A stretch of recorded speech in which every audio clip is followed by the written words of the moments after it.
All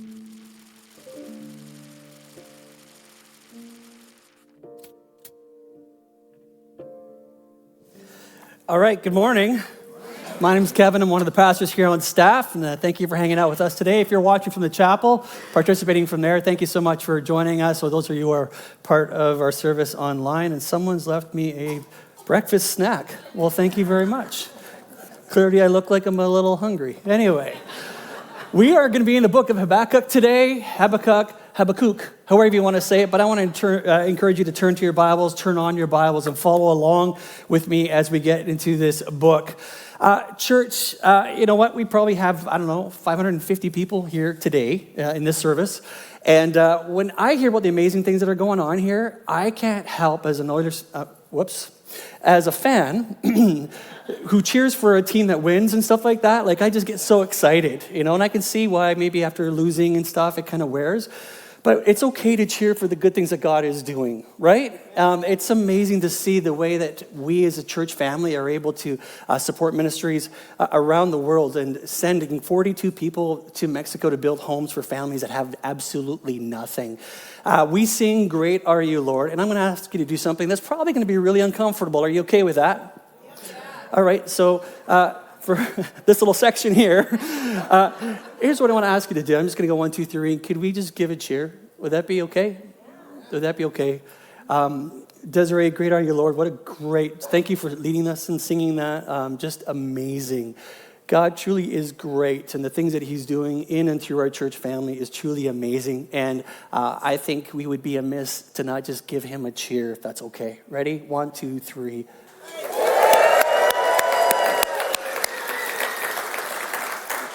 All right, we're in church. Okay, book of Habakkuk. One of the things that I get to be a part of as a pastor is I get to sit in on people's stories, and I get to hear what's going on in their lives, some of their challenges, some of their difficulties. I get to hear some of the successes, some of the hardships that they go through. And there's times when I will leave a conversation and I will leave wondering, God, where are you for them?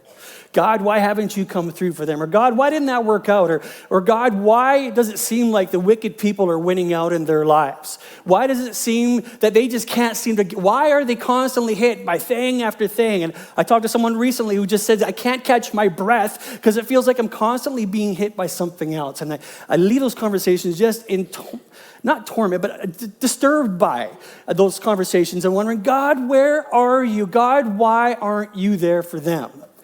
The story we're going to get into today, the prophet Habakkuk, is what is so unique about it, you guys, that it's not just a story of God and talking to a prophet and then talking to a nation. We're actually going to listen in on a conversation that Habakkuk has with God and how God responds to him. As Habakkuk asks the very same question, why? God, why? What do you do with your whys?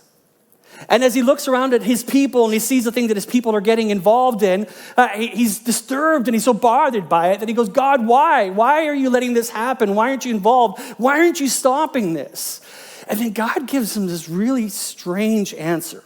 God responds by saying, I am going to deal with it, and the people that I'm going to use are the people that are the most wicked people you could ever imagine. Well, that just doesn't sit well with Habakkuk. Right? He hears how you're going to use wicked people to punish us. That just doesn't make any sense. And as we hear this conversation through the 3 chapters of this book, you'll hear the pain of injustice, the pain of God's suffering on this world, and where is God's sovereignty and all that stuff. You'll hear Habakkuk wrestle through that, and we get to listen in on that conversation. So what do you do with your whys? So we're going to start in Habakkuk chapter 1, reading from verse 1. This is the message that the prophet Habakkuk received in a vision. And what we're going to see next is these questions that he's asking, all right? The first question in verse 2 goes, how long, O Lord, must I call for help, but you do not listen? Violence is everywhere. I cry, but you do not come to save me. In other words, he's saying, God, I don't really think you care. There's so much horrible things going on. Why aren't you involved? Why aren't you engaged? Do you even notice? Are you even aware of what's happening? Because if you did, you think you would actually do something about it. Okay, well, let's go to the next one, because now you're going to hear his next complaint to God. He says, must I forever see these evil deeds? Why must I watch all this misery. Wherever I look, I see destruction and violence. I am surrounded by people who love to argue and fight.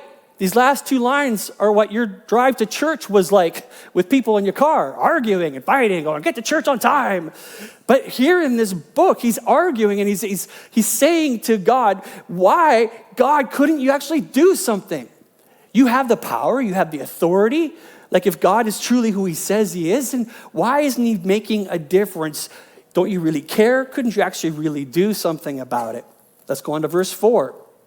It says, the law has become paralyzed, and there is no justice in the courts. The wicked far outnumbered the righteous, so that justice has become perverted. He's saying, God, it's just not fair. It's just not fair. Do you really care? Isn't there something you could do about this? Can you intervene? Can you get involved? God, it doesn't even seem fair. Now, how many of you have asked one of those questions in your relationship with God? How many? Raise your hand in this room if you've asked that. All right, okay. Let's wait a second to see if lightning hits anybody. We're okay. We're all right. Survivors in the room, all right? Because I think that we all have had moments where we ask these questions.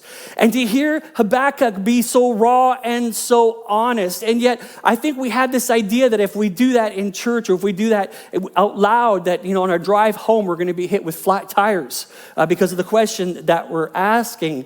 Is it okay to say, God, I don't understand and I'm not sure that I really like this? Now, as we go through Habakkuk's journey, what you're going to see in the 3 chapters, or chapter 1, you're going to see Habakkuk is wondering about God.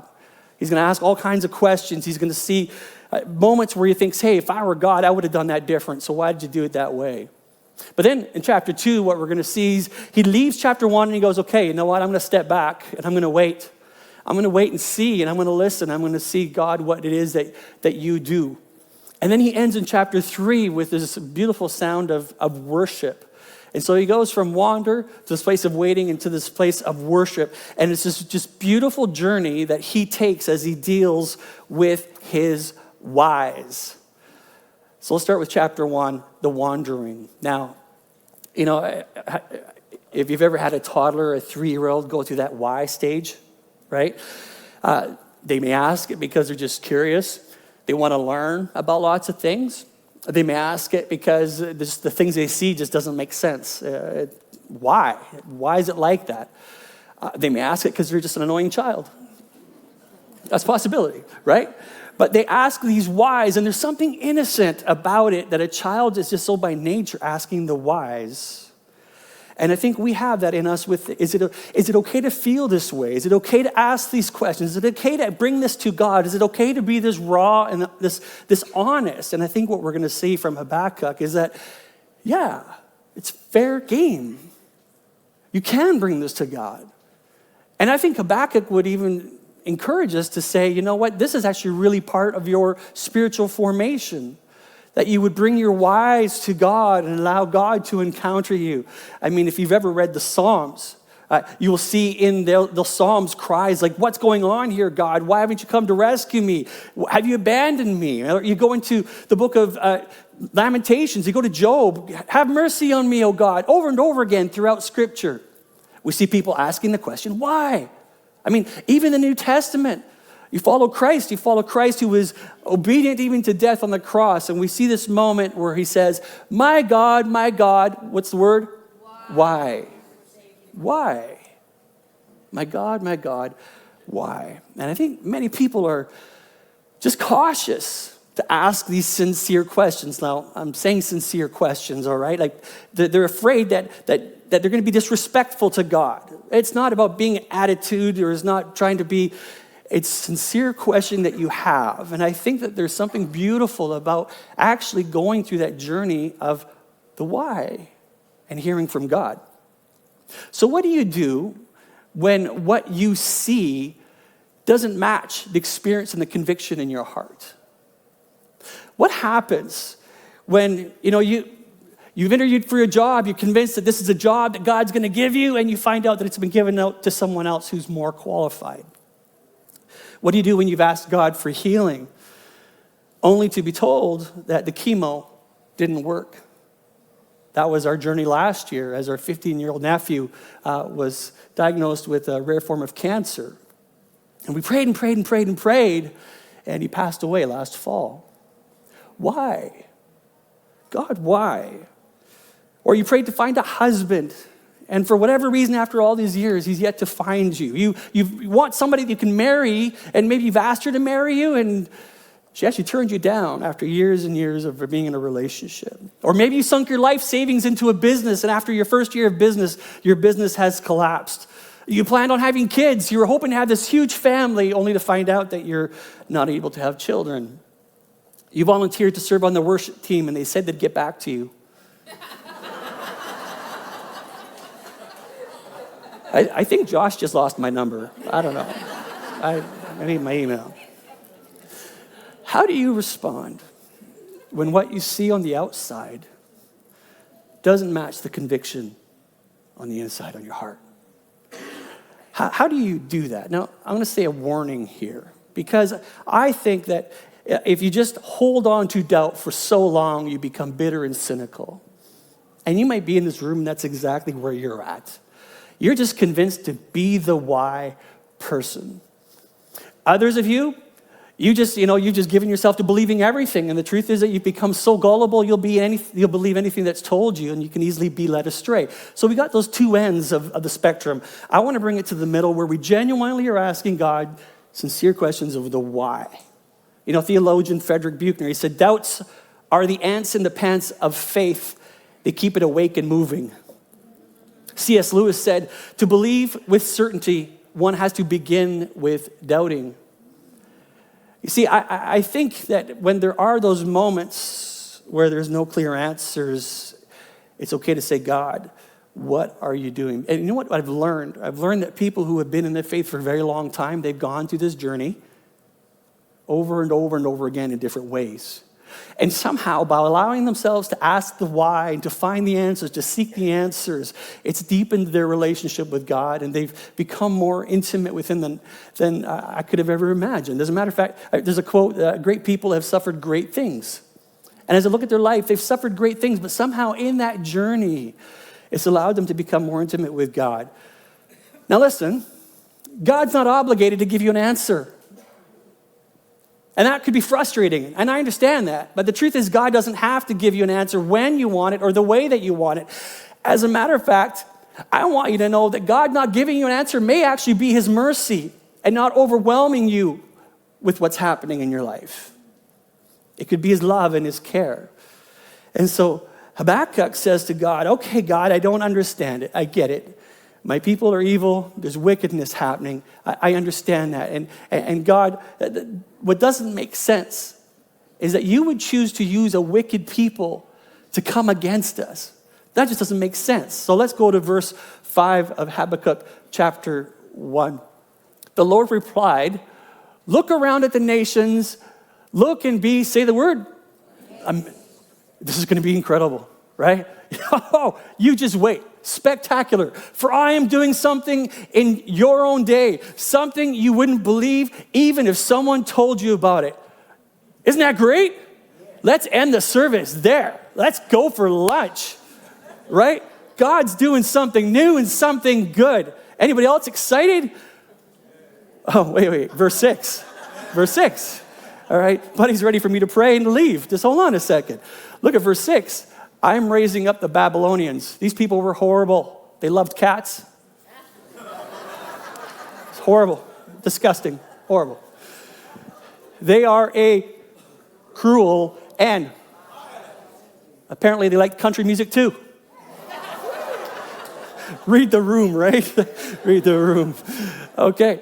They will march across the world and conquer other lands. In other words, wherever they go, they're just going to devour. They're just going to ruin and wreck everything. They're cruel and violent, and they will march and just ravage, if you will. Verse 7 goes on to say, they are notorious for their cruelty and do whatever they like. And you can read on there, God talks about the Babylonians. They're horrible. It doesn't make sense, because let's get to verse 11. God even admits They sweep past like the wind and are gone. Here's the line I want you to get. But they are deeply guilty, for their own strength is their God. So the Babylonians, who God is going to use to come against the Jewish people, that God is using to try to help them come to this place where they will call out to God because in their desperation, they recognize they need God. And Habakkuk says, all this injustice, what are you going to do about that? And God says, I'm going to discipline them and I'm going to bring the Babylonians. And Habakkuk goes, you're going to use those wicked, evil people to correct people who are more righteous than them? Okay, hold on a sec. So what Habakkuk knows that his people are living in idolatry. He knows that there's injustices, that they're following things that they shouldn't. He recognizes that. But to think that God would use people that are even worse than them doesn't make sense. God, if you're going to judge us, if you're going to correct us, if you're going to discipline us, why would you use a people who are even worse than we are? And it's very comparative, right? It's like, well, that person's quite a bit more of a sinner than I am, and that person's, right? Well, and we have this comparative language, and really before God, it's all rebellion, it's all lostness. And so Habakkuk gets really angry and he complains, but I love how he does the complaining. Let's go down to verse 12. Oh Lord, my God, my Holy One. You see how he starts here? Right? This is how the kids come to dad when they got to ask him a question, right? Oh, Dad, you're amazing. You're so good, right? You who are eternal, surely you do not plan to wipe us out. Isn't that sweet? Listen where it goes. Oh, Lord, our rock, you have sent these Babylonians to correct us, to punish us for our many sins. And so he uses this language, Habakkuk, and then he slips it in there. Let's go to verse 13. But you are pure and cannot stand the sight of evil. Will you wink at their treachery? Should you be silent while the wicked swallow up people more righteous than they being the Jews? And so at all of this, Habakkuk in verse 17, he responds to this by saying, will you let them get away with this forever? Will they succeed forever in their heartless consequences? God, I don't get it. Like I admit, we're doing wrong. I get it, and we deserve discipline. I get it. But why would you choose those guys to come against us when we're not that bad compared to who they are? Why would you do this? And what I want you to notice at the end of the chapter, God doesn't answer. And it reminds me that a lot of times when we ask the why, there isn't always an answer.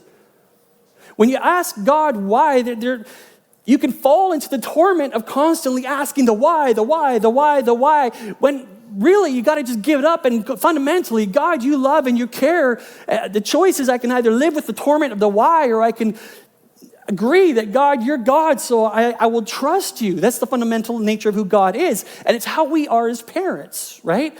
Our kids will look to us and say, why do you do that? Why did you say, well, it's because I love you. I want to protect you. I want to keep you safe. I want to make sure that you don't get hurt. And they don't understand. For example, 4-year-old girl wants to catch butterflies, chasing butterflies all over the front lawn. She runs out to the street to chase the butterfly. Right, as a parent, I come along and, hey, baby, get on the lawn. You're going to get hit by a car. You shouldn't be playing on the street, right? Just get back on the grass. You can go chase your butterfly there. And so she's going along and she's playing. And next thing you know, she's on the middle of the street. And so now goes, hey, baby, little girl, come on. Let's go back on the lawn, right? And then it becomes, hey, hey, get off the grass, right? And she's not getting it. So I take her to the grill of my car and I show her a butterfly on the grill of my car. Right? And I say to the little girl, this is the butterfly that was on the streets. Could be you, right? Don't do that, by the way. That's horrible parenting tactic. But she doesn't understand. But yet, even though it's out of my love and care for her and safety for her, why? Why won't you let me have fun? You're such a boring dad. I want to go be the cool dads that let kids play on the streets. I don't know, right? Or maybe teenagers. Here we go, right? Teenagers, hey, Dad, yeah, I like this girl at school. She's really cool, and I think she likes me too. Oh, really? What's her name? Oh, that's awesome. They leave the room. Shannon and I grab our phones. We're on social media right away. We're looking this person up. We go, what kind of creep is this? And what is she into? And what is she posting? And who are her parents? What are they posting? And blah, blah, blah. Right? We're scrolling it through. And as we do all this, we realize, oh, son, the girl that you want to date, Mom and I have been praying about this. And we've decided that it's just not going to work out for you, son. Oh, it's so unfair. You guys are horrible parents. My friends can date whoever they want. Well, we just see things that are actually a concern, and we can show you, oh, I'm going to move out. I'm going to go live at my friend's house. Fine, let's help you pack. Out of our love for our kids, there isn't that understanding that we love you. We want to protect you. We want to keep you safe. We want your life to be good. Why? Well, their life. Well, that's great, but I love you, and as your dad, I can't let you do that. And so I think in our whys, sometimes we have answers, and as we end chapter 1, sometimes we don't. And so now we move into chapter 2, and we find Habakkuk now has gone from this place of, why, God, where are you, God, to just finally sitting back. And he says, you know what, that's fine. I'm just going to climb up on the wall and I'm going to watch you from over here and I'm going to listen to what you have to say, right? Habakkuk chapter 2 goes into this waiting posture. Habakkuk 2 says, I will climb up to my watchtower and stand at my guard post. There I'll wait to see what the Lord says and how he will answer my complaint. And sometimes in life, when we're asking the whys, we do need to step away. We do need to step back. Sometimes when we ask our whys, we need to be able to look and go, okay, God, what is it that you're saying? What is it that you want to do here? And I don't want to miss out. Now, what I want you to hear this morning, God is a relational person. He loves you, desires to be in a relationship with you, and part of that relationship is communication. So God speaks to you. And I believe that with all my heart, that God, we've been married 33 years. Can you imagine if we'd not said a word to each other? Right? As a matter of fact, word count, my guess is she's probably used more than I have. I've used more than she has. But we need to communicate in order to get through things. And the same thing is in our relationship with God. Now, how does God do that? God communicates audibly. I've not heard God speak audibly to myself, but I know people who have. God speaks through his word, right? We're going through Habakkuk. You're asking the why, and you arrive today, and you're like, I can't believe he's talking about this today, because that's exactly where I'm at, right? God speaks through his word. We also know that God speaks through circumstances, where you're doing life, and you're asking God for, what are you wanting? What are you leading me? And you'll see circumstances will just come together, like, that just so is God. Or circumstances will go apart. You'll know that is God. God will also speak through other people, which is why community is so important, which is why church family is so important, because you can't do life alone, and you need, in order to discern whether God's even speaking, to have people in your life that will help you, guide you along that way, right? So if you listen, he will speak to you. Now, in verse 2, we read, then the Lord said to me, write my answer plainly on tablets so that a runner can carry the correct message to others. So in his waiting, he's gone from wandering to now in his waiting posture, sitting back on this wall. I'm going to watch God. I'm going to record what God says. Okay, so really important. In your waiting, you're listening and you're writing. There's something really important about not only the posture of listening, but making sure that when you think you hear something, write it down, journal it down, get it into your book, because God will say things that later on he will say to you, see, I told you that I was going to do that. And he'll point out to you this truth. He'll point out to you, didn't I tell you back here that I would do this and that? And you wrote it down and it's truth. But it's also for my benefit. For example, I go to Costco. First mistake, right? I go to Costco. I got a cart full of stuff. I can't remember why I even came to Costco for anymore, right? I've just got a cart full of a whole bunch of things, and it's like, where's my list? I lost my list, and what I came to get here was probably a whole lot cheaper than what I got in my cart, right? I can't remember, and so we write these things down because we want to record it. We want it to be something that we can look back at and we go, see what God said there. Years and years ago, we pastored here in Chilliwack. And our senior leader had resigned, and so we tendered our resignations as staff. We went to our denominational leader, and I said, you know what, I would love to plant a church in Chilliwack. What opportunities are there for that? And he said, actually, my best friend is moving his church from downtown Edmond to suburbia to be this family-focused church. And Kev, you'd be great to go help him out. Why don't you meet with him and see if that's where God might be leading you? So we thought, well, let's go to Edmonton. Let's check it out, right? So we get to Edmonton. We get out of the airplane, and God clearly said no. It was minus 26 degrees. And circumstances just kind of came together, right? And it's like, when's this thing going back? It's kind of how we felt.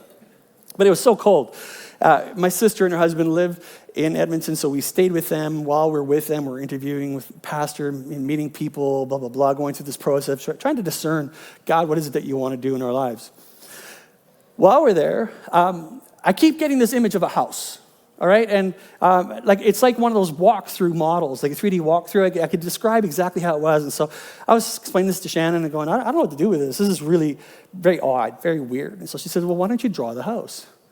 So she gives me a piece of paper and it lays down on the table and a pencil. And I don't know. Okay, well, this is what I see. The front entrance looks like this, the driveway direction, where the room is off the left, where the garage entrance is on the right, I draw the floor plan. This is really weird, really, really weird.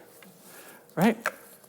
Well, we have dinner with my brother-in-law, and Shannon says, yeah, Kevin had this experience today where he's been seeing this house, and he has this imagination of what a house could look like. And my brother-in-law says, well, that's really interesting because his brother-in-law is actually starting a construction company and is building a house in town. Well, that's pretty interesting.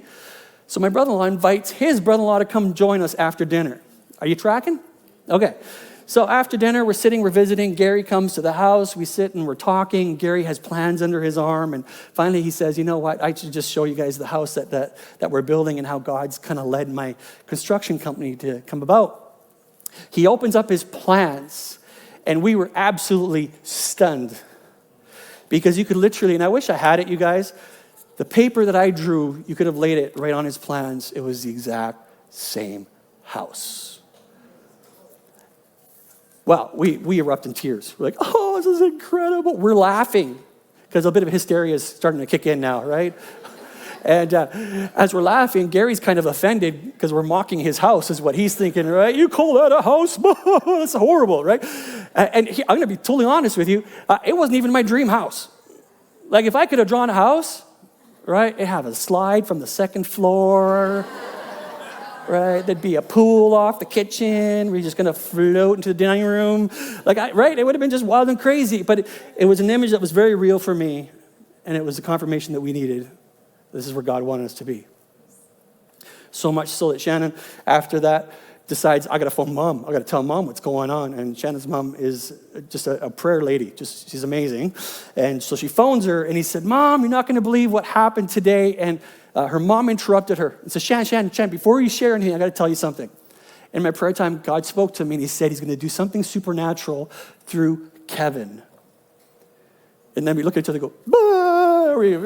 We erupted in tears, right? Because how could she have known? And so, well, that's exactly what happened. And God was so kind in speaking to us. And sometimes it is that way, but sometimes it's not. Sometimes it's not so wild and outlandish. Sometimes it's just a simple nudge. But let's go on to verse 3 as Habakkuk is now in this waiting stance, right? This vision is for what? Okay, we have a hard time with that. Because everything right now is what time? Now time, right? It is now time. This idea of having to wait for what God's going to say to my why, I have to wait for that? You got to be kidding me. I need my answer now. God, you got to speak. And this is how it's going to happen. Kevin had a vision, so I want a vision too, right? And we get into these ideas of what it should look like. But the vision is for a future time. It describes the end, and it will be fulfilled. It is going to happen. What God speaks, what God says is going to happen. If it seems slow in coming, wait. Yeah, no, I don't do that, right? Wait patiently. I can imagine Habakkuk's writing this down. Wait patiently. Yeah, right. Circle, underline, cross. What? Wait patiently. in a season of waiting. And some of you are there right now, where you feel that God has spoken to you something very intensely. And you've got whys, and you want answers now, and it's going to happen. It's in the future, and you need to wait patiently, for it will surely take place. It's going to happen. But you're going to have to wait. It will not be delayed. When God says it's going to happen, it's going to happen, and it's going to happen on God's time. So just be patient. And I just love that encouragement that, when God speaks, what he says is going to come to pass. Just be patient. All right, let's move on to verse 4 of chapter 2. Look at the proud. They trust in themselves. Okay, so he's talking about the Babylonians now. They look at themselves, and their lives are crooked, but the righteous will live by their faithfulness to who? To God. Okay, now it's really interesting because Habakkuk is not actually quoted anywhere else. But it's interesting that some of you will recognize this last line, right? But the righteous will live by faith is how we've heard it. It's actually quoted 3 times. Habakkuk is quoted 3 times throughout the New Testament. And every time the story is told, the teaching is told in the way of a salvation message, right? The righteous will live by faith. We put our faith in Jesus Christ who brings salvation to our lives. And so that's how we experience this righteousness. It's not out of context, but that is what Habakkuk is saying. But what Habakkuk is saying even further is that faith is what you need every single day of your life. You see, we'll ask people, who wants to put their faith in Jesus? Let's pray a prayer for you. And they've accepted Christ into their life, and that's the end. And it's not. It's the beginning. We live by faith every single day. Not just by what we see, but by the one we believe and we trust in. Okay, now the next 6 to 19 verses, God is going to talk about Babylon. And of course, Habakkuk asks this question, right? Why do you tolerate wickedness among your people? And God has an answer. He says, I don't. I don't tolerate wickedness. As a matter of fact, I'm going to raise up these wicked people to teach you that you need to depend on me, you need to cry on me. Well, what do you do with your why? Well, you go through the wandering, and then you're in the waiting. And now here's a verse that I want you to highlight. I want you to underline in verse 20. Go down to verse 20. But the Lord is in his holy temple, let all the earth be silent before him. In other words, whatever you're going through, whatever your why is, God is still in heaven, on the throne, all powerful, all able. He's sovereign. He'll take care of it. And some of you, if you're in that why stage, you're in the waiting, you need to remember where God is. It's not like he's bailed. It's not like he's left. He still is there. Wandering, waiting. Let's end with worshiping in chapter 3. Now, chapter 3 is, you'll see from verse 1 and verse 19, that this chapter is actually, it's a prayer that's sung. So in the beginning, it'll say something about music director. It'll say, bring the strings, so get out the guitars, let's rock. Okay? And so what I thought I would do for you this morning is something really unique. I thought I would sing chapter 3 for you today. Is that okay with you guys? Yeah. No, we're not going to do that. All right, but this was common in Jewish prayer, that's how they would remember song and remember prayers is by just singing them through, right? And we kind of did that already in worship, right? We sang through these truths about who God is. So let's get on to verse 2 and let's finish up this morning. Habakkuk chapter 3, he's in now the worship stage. I've heard all about you, Lord. I am filled with awe by your amazing works in this time of our deep need. Can we say it? Help us against God, as I remember and I think about the things that you've done. How you led us by a cloud, pillar of fire in a cloud. How you split waters open. How you provided food for us on the other side. How we played trumpets and the whole city walls collapsed. How you had torrential rainfall that just took out enemy. Like, God, I think of the past over and over and over again, and I'm just stuck by the truth of who you are. And it's almost like he mentions these as like memory triggers. There's different things that we experience that is a memory, whether it's the smell of this morning, cinnamon buns coming in here in the morning, you guys, it is just so delightful, right? And every time I smell cinnamon buns now, I think of Main Street Church for some reason, right? There's this click, there's this relation thing. Certain songs, certain tastes, maybe for you it's apple pie, right? You smell apple pie and you're reminded of your grandmother's house. Right? Or moldy clothing, your grandfather's house. I don't know. But there's triggers. And I really think that as Habakkuk is telling the story, he's saying all these amazing things have happened. And throughout it all, God, you were there. You were there. How could I forget you? Let's go to verse 3. I see God moving across the deserts from Edom. And this is the whole memory. And you're going to see as he goes down chapter 3, and you can look in your Bibles there. Chapter 3, he looks down and he recounts all these beautiful occasions that have taken place. And then he says something really interesting in verse 17. And if I can invite the worship team to come on up, please, that'd be great. So let's go to 17, Matt. This is really interesting because he's talking about all these amazing things that have happened in life. And then 17, he kind of surprises me. Even though the fig trees have no blossoms and there are no grapes in the vines, even though the olive crop fails, even the fields lie empty and barren, even though the flocks die in the fields and the cattle barns are empty. And as you read this, you go, what is happening? And either a famine has hit already or the Babylonians have already struck. And I read that and it's sad. I read that and I'm heartbroken. Where are you going with this, Habakkuk? And look at verse 18, how he responds. Yet I will rejoice in the Lord. I will be joyful in the God of my salvation. Because he recognizes that, you know what? He's not going to find the answer to his whys in his circumstances. He's going to find the answer to his whys in who God is, his character, and who he has proven to be. Verse 19. The sovereign Lord is my strength. He makes me as surefoot as a deer, able to tread upon the heights. I'm not a hunter, I'm not a wild guy at all, but to think of being as surefoot as a deer does not come to mind, right?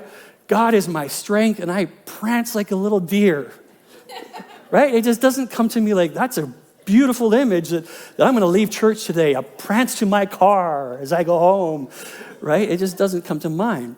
And so I had to look it up. What is this all about? And so I looked up the deer that are actually in Israel that probably would have been referenced. And what was really interesting is hearing everybody's story about how the deer he's talking to were actually wild goats. And these wild goats were able to sit on the side of mountains and just climb through these crevices and stand on like footing that was maybe only 2 or 3 inches wide, and they could literally prance from side to side to make their way up this mountain. Apparently, it's like a phenomenal sight to see. One person was at a dam where they saw one of these climb up the side of a dam to get to the top. Completely amazing. What struck me as I read that was that Habakkuk, talking about using this as a sure footing, your truth may only be this wide, but God's got you. And you know what? You can stand on that. And you can jump from that to another sure footing that might be this wide. And God's got you. Whatever life brings your way, there's a truth that you can hang on, you can stand on and find strength in who God is. And that's why this whole idea of the wild goats is actually something really, really beautiful. And so to end this morning, I read verse 19, and this is what I want you to take home with you. The sovereign Lord is my strength. Actually, can I ask us all to read this together? I just think it's so great. The sovereign Lord is my strength. He makes me able to tread upon the heights. No matter what you face, no matter what comes your way, you're asking the whys, the wheres, the how comes. You've got all these questions, and you're in that wandering phase, and you're wondering, God, where are you? And some of you, you're there today. And you know what? You look at circumstances in life, and you might even try to look at life to give you answers. And I'm going to tell you, this world is broken. It's not how God designed it to be. And so whatever you look for out there is not going to satisfy your why. As I was praying for you today, I really felt that when it comes to the why, that the people that I want to speak to are those that are using your why as an excuse. Or you've got so many whys that it keeps you a safe distance from considering God, from considering Christianity. And so you just hold on to your cards of whys. And whenever someone comes your way, you just play your why card. And I pray that God is speaking to you today and saying, you know what, there's a place where you can move from that place of why to this place of wonder, of waiting, where you can sit back and you can ask the questions, you can listen, you can engage with God, right? And as you sit back and you engage these questions, you investigate Christianity, you ask him your why, and you write down, well, here's what I think God is saying. You look in his word, this is what God is saying. You get good teaching, it's like, okay, God, you're speaking, but some of you, in that waiting, it feels like you've been waiting for so long. My sense was you're tired. And today I want to encourage you with the word patient. Be patient. God's faithful, and he will keep his word. Be patient. Some of you in this place of worship, you're too scared to allow God to express your love and your emotion to him. And so for you, you just rather just kind of keep God at a distance. And you keep yourself in that place of waiting. And God would invite you to say, hey, you know what? Let it go. Acknowledge that God is on the throne. He's still God. He's holy. He's in his temple. And he's worthy of being worshiped. He's got it. So where are you? Are you in that place of wandering? And can you let go of your why and give it to God? Say, God, give me an answer or don't give me an answer. I trust you. You're the parent that loves me, so I trust you. Or are you moving in that place of waiting, where you just feel like you've been waiting on things for a long time? Today I want to encourage you. Keep waiting. God is faithful. It's in the future. What he said will come. So keep holding on. And third is maybe those of you who are moving in that place of worship, and I want to invite you to just trust God. Declare who he is. Declare who his character is. Declare the things that he has done in your life. Write them down and remember them and celebrate him. Let's stand together and I say a word of prayer. Father, thank you so much for Habakkuk and for his honesty, for allowing us to eavesdrop, to hear someone who's asking questions and struggling and wrestling and yet comes to this place of saying, God, I'm just going to watch you. I'm going to see what you do. And is absolutely amazed by the way that you have been so faithful in his life and leading him to this place of worship. So wherever people are at today, I pray that you would nudge us forward in that process. You'd nudge us to that next area, that next stage, to be able to fully engage you. For you, God, are our strength, no matter what circumstances we face. In Christ's name I pray. Amen.